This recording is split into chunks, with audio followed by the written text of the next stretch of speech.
Selamat pagi, atau selamat siang, atau selamat malam semuanya. Selamat bertemu lagi di kuliah Teknologi Enzim yang ke-12. Jadi kita sudah mendekati akhir dari kuliah. Baik, saya akan share.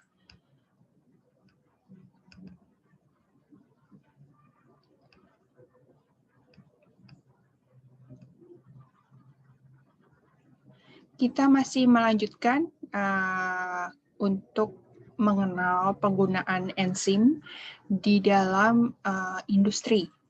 Nah, beberapa industri sudah kita pelajari di kuliah sebelumnya. Nah, sekarang kita akan memasuki untuk penggunaan enzim di industri pakan ternak atau makanan untuk ternak, gitu ya.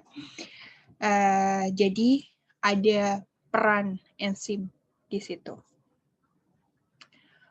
Latar belakangnya, pakan ternak tidak dapat dicerna secara sempurna oleh ternak dan memerlukan metode untuk membantu meningkatkan nilai cerna pakan. Ya, di industri yang besar sekarang, agriculture yang besar, pertanian besar, termasuk peternakan, kita selalu dipacu supaya terus menghasilkan misalnya daging atau telur dengan target tertentu ya, karena harus memenuhi konsumsi masyarakat. Nah, maka para peternak dalam industri yang besar juga harus berusaha semaksimal mungkin supaya ternaknya dapat berkembang sesuai dengan semestinya dan memenuhi target yang ada. Yang berperan penting salah satunya adalah pakan ternak. Jadi supaya ternaknya berkembang menjadi gemuk, misalnya dengan jumlah nanti kilogramnya naik, jadi meningkatkan nilai ekonomi. Penambahan enzim dapat meningkatkan daya cerna pakan, jadi supaya dicerna lebih bagus lagi, diserap oleh tubuh dengan lebih cepat lagi. Penambahan enzim dapat memperluas jangkauan bahan baku yang digunakan untuk menghasilkan pakan ternak. Jadi karena misalnya makanannya terlalu keras, biasanya tidak bisa dicerna dengan baik. Nah, dengan enzim maka akan dibantu. Jadi variasi makanannya akan lebih banyak lagi. Penambahan enzim juga dapat meningkatkan efisiensi formulasi pakan yang ada, lebih efisien. Nah, kalau dilihat nanti di pakan ternak, dicari bahwa di pakan ternak yang sekarang sudah dikomersialisasikan, itu ada penambahan enzim di dalamnya. Enzim ditambahkan secara langsung dalam pakan bersama dengan vitamin, mineral, dan bahan tambahan lainnya. Enzim dilindungi oleh lapisan granula yang akan melindungi enzim dari deaktivasi bahan pakan lain karena dia bercampur dengan bahan yang lain, seperti kolin klorida, dan juga melindungi enzim dari panas. Apa sih dalam pakan ternak? Itu ada namanya silan. Silan adalah komponen penyusun dinding sel pada tanaman. Komponen penyusun hemiselulosa terbesar yang merupakan polimer pentosa dan silosa. Heteropolisakarida yang dapat dihidrolisis dengan enzim silanase. Jadi silan itu memerlukan enzim silanase untuk memotongnya atau menghidrolisisnya. Silan ditemukan di dalam keadaan berinteraksi dengan lignin dan komponen karbohidrat lainnya pada dinding sel tumbuhan. Silan ini dapat larut dalam alkali, misalnya NaOH atau KOH dengan konsentrasi 2-15% yang dilarutkan dalam air. Polisagarida non-selulosa terbanyak yang ditemukan pada kayu keras dan tumbuhan tahunan 20-35%. Ya. Jadi kenapa kalau memberikan pakan yang berupa bahan dari tanaman, maka perlu pencernaan sisilan ini. Ini gambarannya ya, dari tanaman, ini ada sel-sel tanaman, di dinding selnya itu kalau diperbesar menjadi seperti ini, jadi ini silan, hemiselulose kebanyakan berbentuk silan. Nah, ini ada selulosa, ini dari fibrilnya, di dalamnya ada mikrofibril selulosa. Kemudian tadi si silan itu, ini ya, yang hitam, berinteraksi dengan lignin yang merah. Kandungan yang lain adalah selulosa dan beta-glukan. Penyusun dinding sel tanaman 30-50%, sedangkan 20-35% adalah hemiselulosa, dan 20-25% adalah lignin.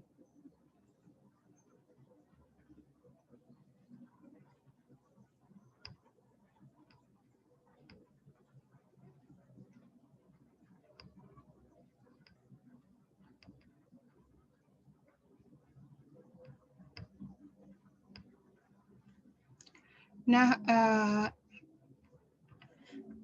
enzim pada pakan ternak itu sejarahnya sudah lama, sejak 25 tahun yang lalu sudah ada. Ini ada beberapa periode di dalam perkembangannya. Dalam tahap 1, meningkatkan daya cernaan nutrisi pakan dengan menghilangkan efek antinutrisi dari polisakarida non-pati atau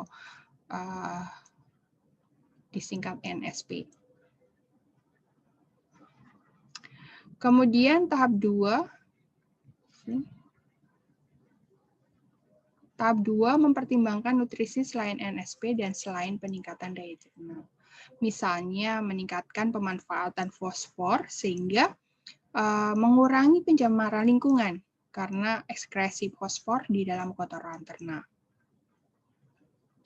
Nah, enzim yang digunakan, enzim silanase untuk mencerna silan. Silanase menghidrolisis atau memotong rangka utama silan secara random. Pada pakan akan mengurangi viskositas dan memberikan efektivitas yang tinggi. Di dalam pekerjaannya, si silanase ini masih memerlukan sinergi dengan enzim lain seperti hemiselulase. Enzim silanase diproduksi mikroorganisme, alga, protozoa, keong, udang-udangan, dan biji tanaman. Nanti kalau ada mau bereksperimen di dalam menghasilkan silanase, bisa memanfaatkan mikroorganisme ini.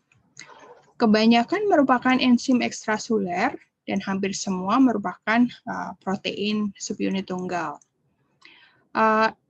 Enzim silanase dengan termostabilitas yang tinggi atau stabil di suhu banyak dikembangkan dengan menggunakan mutagenik rekombinan ya. Kemudian kalau kita sudah mendapatkan enzim yang kita produksi, kita memverifikasinya dengan melihat aktivitasnya. Misalnya menghitung pelepasan gula pereduksi, pelabelan fragmen silan dari substrat silan, menghitung penurunan viskositas, atau menganalisis produk dengan kromatografi.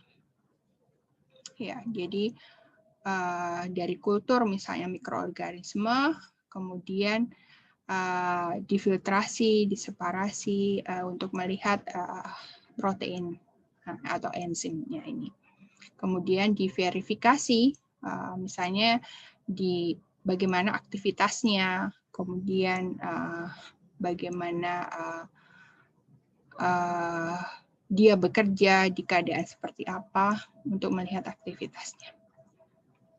Selanjutnya enzim yang digunakan adalah enzim selulase menghidrolisis selulosa. Selulase dibagi menjadi beberapa macam, yaitu selohidrolase, endoglukanase, beta-glukosidase, atau selobiose. Enzim yang lain adalah enzim fitase. Ini juga mempunyai peran penting karena tadi ya tujuannya mengurangi beban lingkungan karena fosfor, juga melepaskan fosfor. 50-80% dari total fosfor pada pakan ternak dalam bentuk fitat atau asam fitat. Hewan monogastrik tidak mempunyai ini ya, yang lambungnya cuma satu, tidak mempunyai enzim yang digunakan untuk memutusnya, yaitu enzim fitase, sehingga perlu ditambahkan enzim fitase. Ada dua alasan penambahan fitase: mengurangi dampak lingkungan karena fosfor pada kotoran ternak, melepas ikatan fosfor dengan kompleks yang lain, misalnya protein, sehingga akan meningkatkan proteinnya, atau melepaskan kation anorganik seperti kalsium, magnesium, besi, dan zinc, sehingga lepas dan akhirnya bisa dicerna. Ini ada beberapa enzim-enzimnya yang lain yang digunakan, ditambahkan dalam pakan ternak untuk tadi meningkatkan tingkat cerna hewan. Demikian kuliah tentang penggunaan enzim pada industri pakan. Sampai bertemu lagi di kuliah yang akan datang. Selamat belajar.